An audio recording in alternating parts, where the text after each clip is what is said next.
Olá, queridos alunos do quarto ano, bem-vindos a mais uma aula, mais um dia de estudos. A nossa aula de hoje é de matemática e nós vamos falar um pouquinho sobre o sistema de numeração decimal, tá? Então, quando a gente estudou, a gente já falou um pouquinho também sobre isso nas aulas passadas, que foi sobre a questão de unidade, dezena e centena.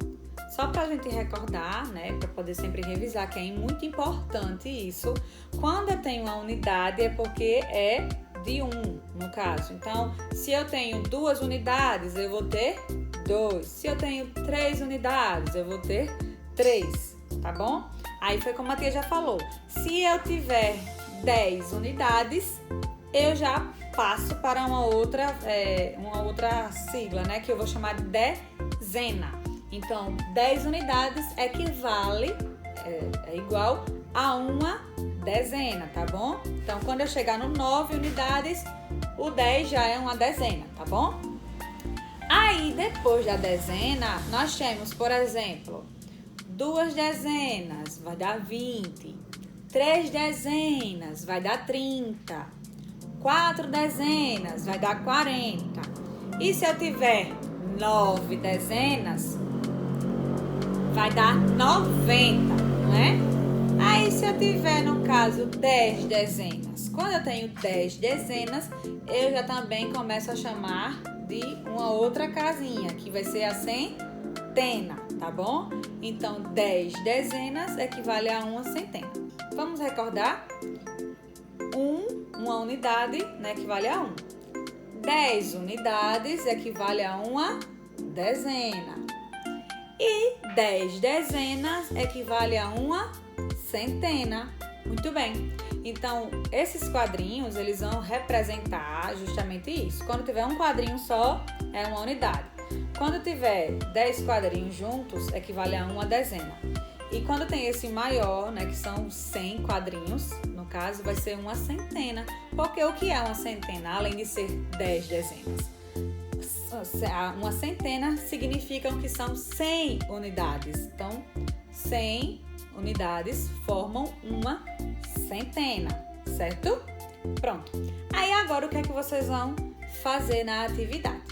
A gente, quando aprende o sistema de numeração decimal, ele segue uma ordem, tem uma sequência, né? Quando eu iniciei aqui, eu falei 1, depois de 1 foi o 2, 3, 4, 5, 6, 7, 8, 9, 10, né? Formei uma dezena, então, mas eu segui uma ordem, né? Os números, eles não ficam de forma fora de ordem, eles não ficam de forma aleatória.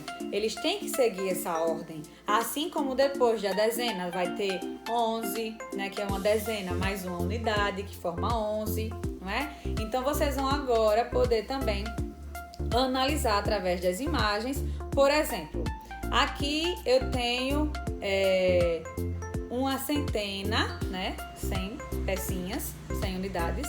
Eu tenho uma dezena e eu tenho uma unidade. Qual vai ser o número desse daí, então? Se eu tenho uma centena, eu tenho 100. Mais, aí eu vou somando, mais. Se eu tenho uma dezena, então eu tenho 10. Então vai ser 100 mais 10. E se eu tenho também uma unidade, vai ser, no caso, 1. Então, 100 mais 10 mais 1.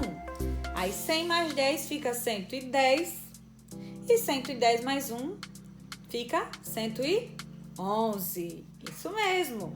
Então, eu descobri, no caso, esse numeral, esse número, através desses desenhos que formam centena, dezena e unidade. Aí agora é com vocês. Vocês vão analisar os desenhos, tá? E desses desenhos vocês vão formar esses números com centena, tá bom? Por exemplo, se tiver 2 desses maiores, né? 2 centenas, vai ser 200. Isso mesmo. Se tiver 2 grandões, vai ser 200. Se tiver 3, vai ser 300. Então, vai sempre seguindo, no caso, essa sequência de 100 em 100, se for de centenas, e sequência de 10 em 10, se for dezenas, e sequências de 1 em 1, se for unidade, certo? Então, façam a atividade, depois a gente vai conferir. É importante que vocês façam sempre a atividade feita com lápis, porque aí, se precisar depois corrigir, apaga com a borracha e faz novamente, tá bom? E é importante que vocês façam essa correção para vocês identificarem, né, o que vai estar certo e o que vai estar errado na atividade de vocês, ok? Beijo, queridos, e até a próxima aula!